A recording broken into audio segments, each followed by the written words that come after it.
Connor! Connor! Brianna isn't moving! Emma desperately yelled through the phone. You need to come now.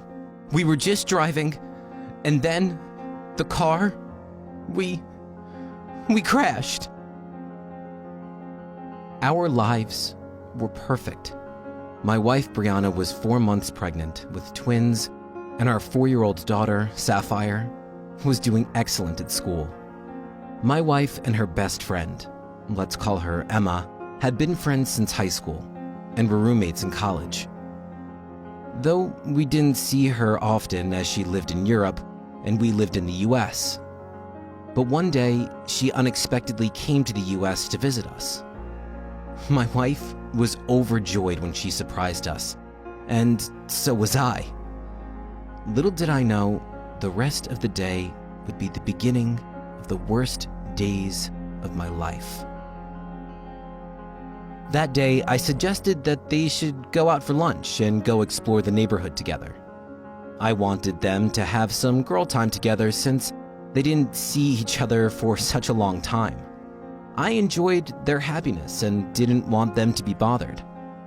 Also, this would be a great opportunity to spend some father-daughter time with Sapphire, so we agreed and both went our ways. I brought her to the park.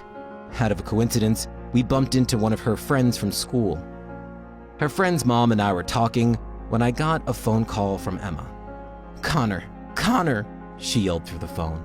Brianna isn't moving. You need to come now. We were just driving and then the car, we crashed.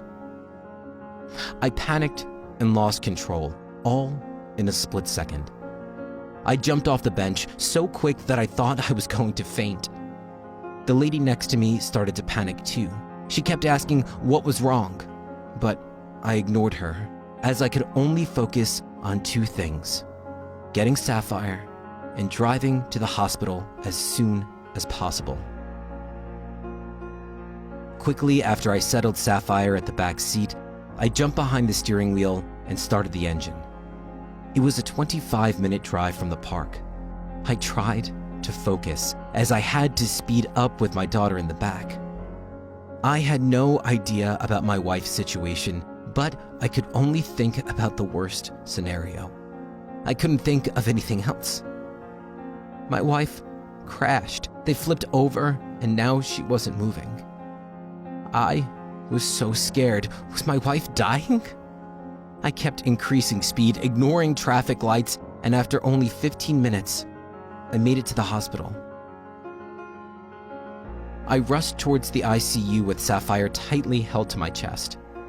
When I got there, I left Sapphire with Emma in the waiting room. Right when I got to my wife's room, a man came out and asked, "Are you the husband?" I was angry at him for blocking my way, but I kept my cool, realizing this was the doctor in charge. "Yes, I am. Is she okay?" He first stared at the floor, then looked me in the eyes. He took a deep breath and said, "Your wife just passed away." I don't remember what happened next, but I remember I lost control. I started to realize that I lost my wife forever. My best friend, the love of my life. She would never come back. The last thing I remember from that day was holding my daughter as she fell asleep.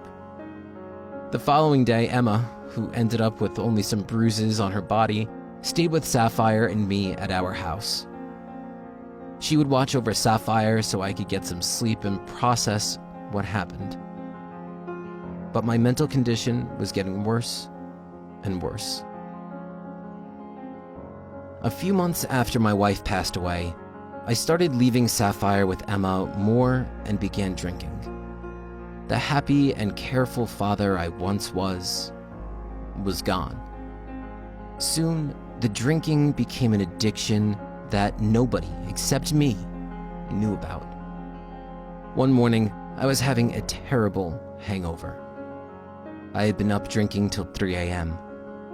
I didn't remember that I was supposed to go and get groceries that day, but Emma left a note on the kitchen table saying she would take care of it. But she had no idea. She had no idea she left an alcoholic, depressed father alone with a 4-year-old girl. I had completely forgotten about Sapphire. I was drinking some coffee that morning when she walked out of her room. To be honest, I didn't even know where I was and I couldn't think straight. Then it happened, out of instinct. I grabbed the chair next to me and threw it at her. I was so hungover that it took me a few minutes to realize who she was before I passed out onto the floor. The next thing I remember was waking up in the hospital, not knowing where I was and what happened. When I came home from doing groceries, I found her lying on the ground, unconscious, and her father, drunk as a whip. That's all I could remember from Emma telling the police what had happened. That day, I was kicked out of my house by the police, and I found a new apartment miles away. Every single day, someone would come in to make sure I wasn't drinking, but I was. My condition became worse, and I started drinking even more than I did before. I wasn't allowed to see my daughter because they considered me to be a danger to her. But the worst part? I didn't care. I didn't care about anything or anyone. It took me around 4 years to stop drinking and find joy back in my life. My improved behavior allowed me to go back to my house again to see my daughter again. I felt so sorry that I left her, and therefore I was more than happy to see her and let them see how I improved. But things turned out differently. When I arrived at the house, Sapphire wasn't there.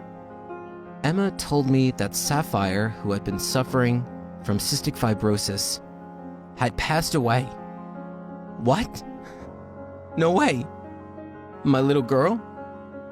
I would never forgive myself. I abandoned her, left her without a caring father while she suffered. The only thought that ran through my mind was that I failed at life. My daughter suffered from a disease that is known as cystic fibrosis. Emma told me everything, and I started to feel unbearable pain in my chest. My little girl went through persistent lung infections, and her ability to breathe became worse and worse. She wasn't able to go to school and had to spend most of her time at home, if not the hospital. How could I have been so selfish? How could I leave my daughter suffering with no father around? In those 4 years, I never heard a single word from anyone, but to be honest, I can understand why no one wanted to speak to me. But here I am today. Emma moved back to Europe, and I found a new job of fostering children. I have experienced immense grief and guilt from what happened, but through all of it, I have managed to slowly recover and find a purpose in life. Of course, since my criminal record showed that I had hit my kid with a chair, I wasn't trusted and people were very suspicious, but I worked hard and showed people how I changed for the better. What helped me the most was talking about what happened. I talked to people a lot about everything, like what I have been through, my deep depression, and how I lost my child and the love of my life. Being around all of the foster children fills the cavities in my heart from what was stolen from me.